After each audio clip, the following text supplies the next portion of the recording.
සුබ අලුත් අවුරුද්දක් වේවා ඔයගොල්ලෝ හැමෝටම. ඉතින් මේ ලැබුවා වූ අලුත් අවුරුද්ද ඔයගොල්ලෝ හැමෝටම සුබ අලුත් අවුරුද්දක් වෙන්න කියලා මම හදවතින්ම ප්‍රාර්ථනා කරනවා. ඉතින් අපි කෙමිස්ට්‍රි වලින්ම අවුරුද්දට වැඩ මම මේ ඔයාලට හදන ගාන ඩිස්ක්‍රිප්ෂන් එකේ දාලා තියෙනවා. ඔයාලට බලා ගන්න පුළුවන් එතනින්. අපි එහෙනම් ගාන හදලා බලමු කොහොමද හදන්නේ කියලා. මෙන්න මෙහෙම කියලා තියෙනවා. එක්තරා පාෂාණයක් තියනවලු. හරි මෙන්න මේ වගේ පාෂාණයක් තියනවලු. ඒ පාෂාණයේ තියෙන්නේ යකඩ හා තවත් නිෂ්ක්‍රීය ද්‍රව්‍යයක්. යකඩ සහ තවත් නිෂ්ක්‍රීය ද්‍රව්‍යයක්ලු තියෙන්නේ. හරිද? මෙන්න මේ පාෂාණ ස්කන්ධය ග්‍රෑම් 4.2යිලු. හොඳයි. ඊට පස්සේ මෙන්න මේක කුඩු කරලා පරිමාමිතික ප්ලාස්කුවකට දානවලු. පරිමාමිතික ප්ලාස්කුවක් කියන අපි ද්‍රාවණ හදන්න ගන්නේ. මෙන්න මේ වගේ එකක් නේ. මෙන්න මේක ඝන සෙන්ටිමීටර් 250ක් වෙච්ච පරිමාමිතික ප්ලාස්කුවකට දාගන්න ඕනේ මේක කුඩු කරලා. හරි ඊට පස්සේ කුඩු කරලා ඉවරලා මේක ඝන සෙන්ටිමීටර් 250 දක්වාම ආසුත් ජලය එක්කලා ඒකට අම්ල බිඳු කිහිපයක් දාලා ඒ ද්‍රාවණය ආම්ලික කරාලු. මෙන්න මේ ද්‍රාවණය තුල මේ යකඩ තියෙන්නේ Fe2+ විදියටලු. කොහොමද කියලා තියෙන්නේ? හරිද? හරි ඊට පස්සේදී මෙන්න මේ ද්‍රාවණයෙන් තව ඝන සෙන්ටිමීටර් 25ක් අරගෙන මේ ද්‍රාවණයෙන් තව ඝන සෙන්ටිමීටර් 25ක් අරගෙන මෙන්න මේකට දාලා තියෙනවා KMnO4 නේ. මේකට දාලා තියෙනවා KMnO4. ඒතර ඒ KMnO4 ගේ සාන්ද්‍රණය ඇවිල්ලා 0.01. හරිනේ. KMnO4 දාලා තියෙනවා ඝන සෙන්ටිමීටර් 60ක්. හරි. ඝන සෙන්ටිමීටර් 60ක් දාලා තියෙනවා.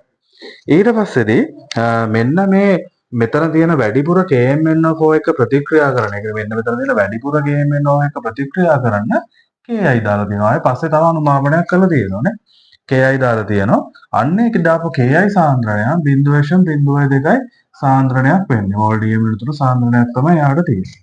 හරිනේ. එතකොට එයාගෙන් වැය වෙච්ච පරිමාම ඝන සෙන්ටිමීටර් 12ක් වෙනවා. හරි. ඝන සෙන්ටිමීටර් 12යි. අපෙන් අහන්නේ පාෂාණයේ ස්කන්ධ ප්‍රශතය සොයන්නලු. මෙතනදී නිෂ්ක්‍රීය ද්‍රව්‍ය ප්‍රතික්‍රියාවලට සහභාගී වෙන්නේ නැහැ කියලා සලකන්නලු. හරි. දැන් මේ වගේ ගානක් දුන්නම අපි ඉස්සෙල්ලම කරන්න ඕන දේ තමයි මේකට දාලා පොඩි මේ වගේ පොඩි රූප සටහනක් අඳ ගන්නවත් එක්කම අපි පොඩ්ඩක් මෙතනදී වෙන ප්‍රතික්‍රියා මොනවද කියලා තේරුම් ගන්න බලමු. හරිනේ. දැන් පාෂාණයේ යකඩ සහ නිෂ්ක්‍රීය ද්‍රව්‍යනේ ඉන්නේ. එතකොට මේක දැන් ආම්ලික කරලා මේ ද්‍රාවණයක් හදාගෙන ඝන සෙන්ටිමීටර් 25ක් අරගෙන තියෙනවා. ඒ 25ක් අරගෙන KMnO4 දාලා තියෙනවා මෙතන ඝන සෙන්ටිමීටර් 60ක්. එහෙම දැම්මට පස්සේදී අපි දන්නවා මොකද්ද වෙන්න ඕන කියලා. මේ KMnO4 සහ Fe2+ කියන දෙන්න ප්‍රතික්‍රියා කරා. නේ අපි දන්නවා KMnO4 වල MnO4- කියන එකට ඔක්සිහරණය වෙන්න පුළුවන්. Fe ධන එකට ඔක්සිකරණය වෙන්න පුළුවන්. එහෙනම් මේ දෙන්න අතර ප්‍රතික්‍රියාවක් සිද්ධ වෙයි. එතකොට මේ ප්‍රතික්‍රියාවට වැඩිපුරත් එක්ක KMnO4 තියෙන නිසා තමයි වැඩිපුර තියෙන KMnO4 ටික නැවත KI දාලා අනුමාපනයක් කරගන්නේ. එතකොට අපිට මෙතනින් හොයාගන්න පුළුවන් KI එක්ක අනුමාපනයේ වැඩිපුර තිබිච්ච KI මේ KMnO4 ප්‍රමාණය. ඕකනේ මෙතන කරලා තියෙන්නේ නේ. හරි අපි චුට්ටක් ප්‍රතික්‍රියා ටික ලියමු. හරිද? රෙඩොක්ස් ප්‍රතික්‍රියාව වෙන විදිහට බලමුකෝ. Fe නේ. එහෙනම් අපි දන්නවා Fe නම් යන්නේ Fe2+ Fe3+ වලට තමයි යන්නේ. හරිද? මේ පැත්තේ ආරෝපණය ධන 3යි මේ පැත්තේ ආරෝපණය ධන 2යි සමාන ඉලෙක්ට්‍රෝනයක් මේ පැත්තට දානවා. හරිද? MnO4- නම් වෙන්නේ MnO4- නම් ඔක්සිහරණයක් වෙන්නේ ආම්ලික මාධ්‍යයේදී Mn2+ වලට. හරිනේ. ඕක ඔයාලා දැනගෙන ඉන්න ඕනේ. එතකොට මෙතන ඔක්සිජන් බැලන්ස් කරගන්න මේ පැත්තේ 4ක් තියෙන නිසා මම මේ පැත්තට ජල අණු 4ක් දාගන්නවා. එහෙනම් 4H2O කියලා දාගන්නවා. ඊට පස්සේ මම හයිඩ්‍රජන් බැලන්ස් කරනවා. මේ පැත්තේ 4 2 8යි හයිඩ්‍රජන් 8ක් තියෙනවා. ඒක මම H+8ක් දාලා බැලන්ස් කරගන්නවා. හරිනේ. ඊට පස්සේ ආරෝපණ තුලද කරන්න ඕන. මේ පැත්තේ සමස්ත ආරෝපණය ධන 2ක් තියෙනවා. මේ පැත්තේ සමස්ත ආරෝපණය මෙතන 8යි මෙතන 1යි ධන 7ක් තියෙනවා. ඒක උදාසීන කරගන්න නම් ඉලෙක්ට්‍රෝන 5ක් දැම්මම හරියි. ඔන්න ඕක හරියි. එහෙනම් මේ දෙන්න අතර ප්‍රතික්‍රියාව මම මෙහෙම ගන්නවා. දැන් මේ ඉලෙක්ට්‍රෝන ගාන සමාන වෙන්න ඕන හින්දා මම මේක 5න් වැඩි කරගන්නවා. හරිනේ 5න් වැඩි කරලා එකපාරම එකතු කරනවා බලමු. එහෙනම් ඔන්න 5යි Fe2+ ධන 8යි H+ ධන MnO4- කියන එක ඊතලයක් 5යි Fe3+ ධන මෙතනින් එනවා Mn2+ ධන 4යි H2O කියලා. ඔන්න එහෙනම් ඔන්නතර ප්‍රතික්‍රියාව විතර වෙවුවා. එහෙනම් එක ප්‍රතික්‍රියාවක් හරි Fe2+ සහ KMnO4 අතර ඔන්න ප්‍රතික්‍රියාව මම ලියාගත්තා. හරි ඒක හරි. ඊට පස්සේදී වැඩිපුර තියෙන KMnO4 KI එක ප්‍රතික්‍රියා කරන්නනේ. එහෙනම් අපි දැන් ඔය KI එක ප්‍රතික්‍රියාව ලියා ගන්න බලමු. හරිනේ. KMnO4 එක මම ඔල්රෙඩි ලියලා තියෙන්නේ. ඒකින්ද මම KI එක ලියන්නම්. ki වල i minus නෙන්නේ. i minus නම් i2 වලට තමයි ඔක්සිකරණය වෙන්නේ. හරිනේ. එතකොට මේ පැත්තේ දෙකක් තියෙන නිසා මෙතන දෙකක් දාගන්නවා. මේ පැත්තට ඉලෙක්ට්‍රෝන දෙකක් දාගත්තා නම් වැඩේ හරි. හරි. දැන් එහෙනම් මෙන්න මේ තියෙන්නේ ඔක්සිකරණය, මේ තියෙන්නේ ඔක්සිහරණය මේ ප්‍රතික්‍රියාවේ. එහෙනම් මේකත් අපිට අග්ගාලා මේ අර්ධ ප්‍රතික්‍රියා දෙක තියෙනවා. පූර්ණ ප්‍රතික්‍රියාව හදාගමු. මෙතන ඉලෙක්ට්‍රෝන දෙකයි තියෙන්නේ. මෙතන ඉලෙක්ට්‍රෝන පහක් තියෙන නිසා මම මේක දෙකෙන් වැඩි කරගන්නවා. මේක පහෙන් වැඩි කරගන්නවා. එහෙනම් මම එහෙම අග්ගාලා ප්‍රතික්‍රියාව ගමු. එහෙනම් මෙතන නම් 8 වරක් 2 16යි H+ ධන 2යි MnO4- කියලා ඒවි. ඊට පස්සේදී මෙතන ඒවි 10යි I-, මෙතනින් ඒතර 5යි I2, මෙතනින් ඒවි 2යි Mn2+ ධන 8යි H2O. ඔන්න එහෙනම් හරි. එහෙනම් ඔන්න මගේ ප්‍රතික්‍රියා දෙක නම් හරිනේ. ප්‍රතික්‍රියා දෙක නම් හදලා ඉවරයි නේද? ඔන්න එක ප්‍රතික්‍රියාවක්, මෙන්න අනිත් ප්‍රතික්‍රියාව. ඔන්න ප්‍රතික්‍රියා දෙක. දැන් එහෙනම් මට හිමීට මෙතන ප්‍රතික්‍රියා වෙච්ච මේ ගණනය කිරීම අපි කරමු. හරිනේ. හරි. මම ඉස්සෙල්ලා මෙන්න මෙහෙම වැඩක් කරනවා. මම ඉස්සෙල්ලාම මෙන්න මෙතනට එකතු කරපු KMnO4 මවුල ගන්න හොයා ගන්නවා. බලමුකෝ. හරි. මම මෙහෙම හොයනවා. එක්කල KMnO4 මවුල.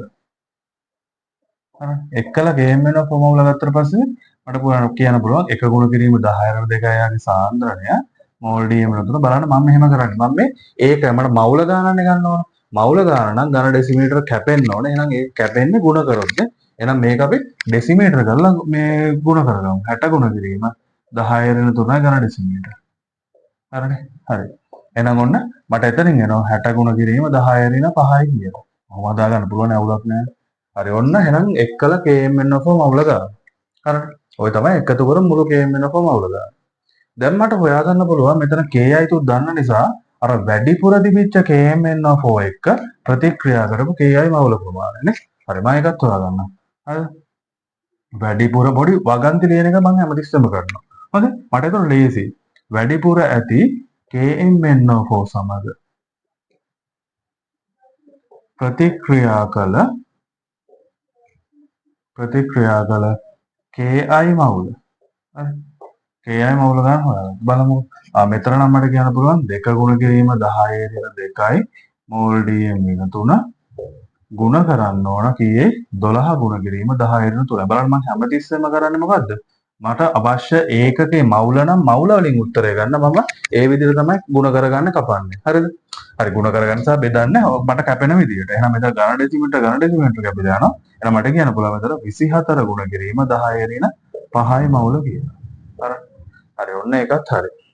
දැන් මට පුළුවන් නේද වැඩිපුර තියෙන KMnO4 එක ප්‍රතික්‍රියා කරපු KI මවුල ප්‍රමාණය දන්නවා නම් මට පුළුවන් නේද වැඩිපුර තියෙන KMnO4 මවුල ගන්න හොයාගන්න.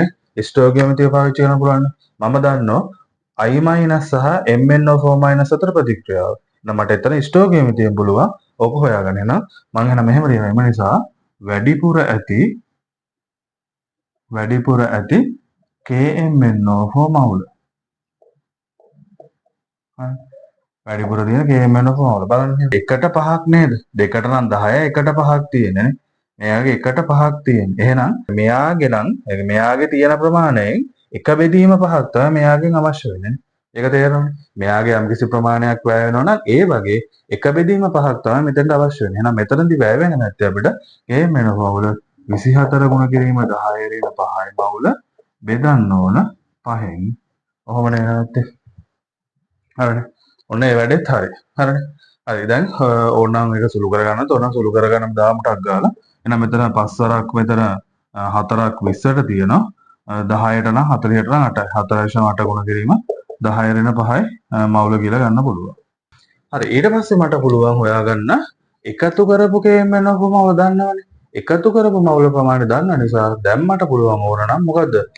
මට පුළුවන් ප්‍රතික්‍රියා කරපු ඒ කියන්නේ මෙන්න මේ Fe2+ එක ප්‍රතික්‍රියා කරපු KMnO4 මවුල හොයාගන්න.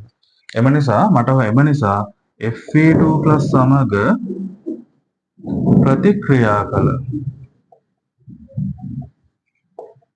KMnO4 මවුල. ප්‍රතික්‍රියා කරපු KMnO4 මවුල ගන්න පුළුවන්.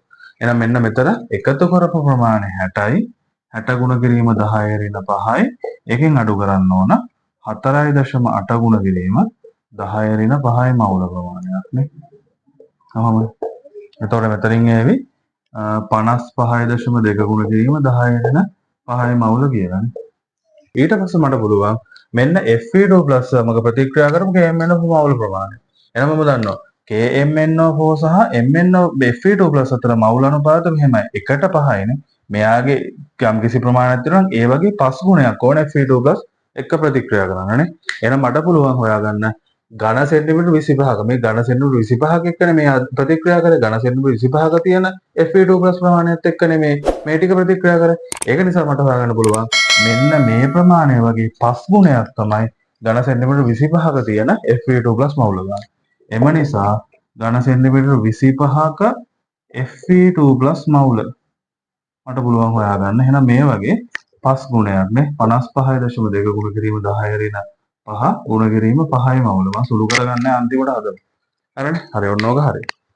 එහෙනම් දැන් මට තියෙන්නේ මේක චුට්ටක් මකා ගන්න. හරිද? මම දන්නවා දැන් ඝන සෙන්ටිමීටර 25ක තියෙන ප්‍රමාණය. හැබැයි 25ක තියෙන ප්‍රමාණය පාෂාණයේ තියෙන්නේ පාෂාණය දාලා ඝන සෙන්ටිමීටර 250ක ද්‍රාවණයක් තමයි හදන්නේ නේ. එහෙනම් මේ ඝන සෙන්ටිමීටර 250 තමයි පාෂාණයේ තියෙන Fe ප්‍රමාණය තියෙන්නේ නේ. එහෙනම් මම ලියනවා එම නිසා 250 ඝන සෙන්ටිමීටරයක ඇති Fe2+ මවුල.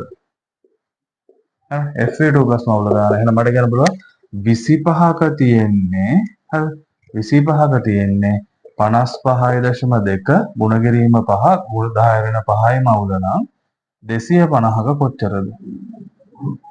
මොනවා ගන්න පුළුවන්? මේකට 10යි. එහෙනම් මට කියන්න පුළුවන් 55.2 ගුණ කිරීම 5 ගුණ කිරීම 10 වෙන 4යි මවුල. ඔන්න එහෙනම් ඒක හරි. එහෙනම් මම දැන් මවුල ප්‍රමාණය දන්නවා මට ස්කන්ධය හොයාගන්න පුළුවන්. එම නිසා පාෂාණ මේ ටික තියෙන්නේ පාෂාණයේ සමන් කිරීම ලියන්නම්. පාෂාණයේ Fe ස්කන්ධය. හරි. දැන් මට මවුල ප්‍රමාණයක් තියෙනවානේ. මවුල ප්‍රමාණයක් තියෙන ස්කන්ධය ග්‍රෑම් වලින් තමයි හොයාගන්න ඕනේ. එහෙනම් මවුල කියන එක මවුලික ස්කන්ධයෙන් ගුණ කරා නම් හරියනේ. එහෙනම් මෙහෙම 55.2 ගුණ කිරීම 5 10 ඍණ 4යි මවුල ගුණ කිරීම 56යි g මෝල් වෙන එක. හරි. මෞලික ස්කන්ධ වලට දීලා තියෙනවා. අන්න ඕන ස්කන්ධය. ඊට පස්සේ මට පුළුවන් මගෙන් අහන ස්කන්ධ ප්‍රතිශතය. තමයි ස්කන්ධ ප්‍රතිශතය ලියන්න. එම නිසා Fe ස්කන්ධ ප්‍රතිශතය Fe ස්කන්ධ ප්‍රතිශතය පාෂාණයේ මුළු ස්කන්ධය 4.2 ග්‍රෑම්. ඒකෙන් අපේ අදාළ යකඩ තියෙනවා 55.2 ගුණ කිරීම 5 10 ඍණ 4 ගුණ කිරීම 56 ග්‍රෑම් ප්‍රමාණයක්. එහෙනම් 100ක කීයද? කොහොමද? 100ක කීයද? මෙහෙම හැදුවොත් එහෙම ඔයාලට උත්තරේ විදියට එවි 136.8යි කියලා. 136.8යි කියලා මෙන්න මේක තමයි එන්නේ. හරිද? සමහර විට ඔයාලට මේ ගාන හදාගන්න බැරි වෙන්නේ නැති. හරිද? හැබැයි ගාන හදාගන්න බැරි වුණත් ගාන හදාගත්තා නම් ඊටම හොඳයි. ගාන හදාගන්න බැරි වුණත් ඔයාලා හිතන්න අලුත් දෙයක් ඉගෙන ගත්තා. ඒ වගේම ඔයාලා හැමෝටම ආපහු පාරක් සුබම සුබ අලුත් අවුරුද්දක් වේවා කියලා මම හදවතින්ම විශ් කරනවා.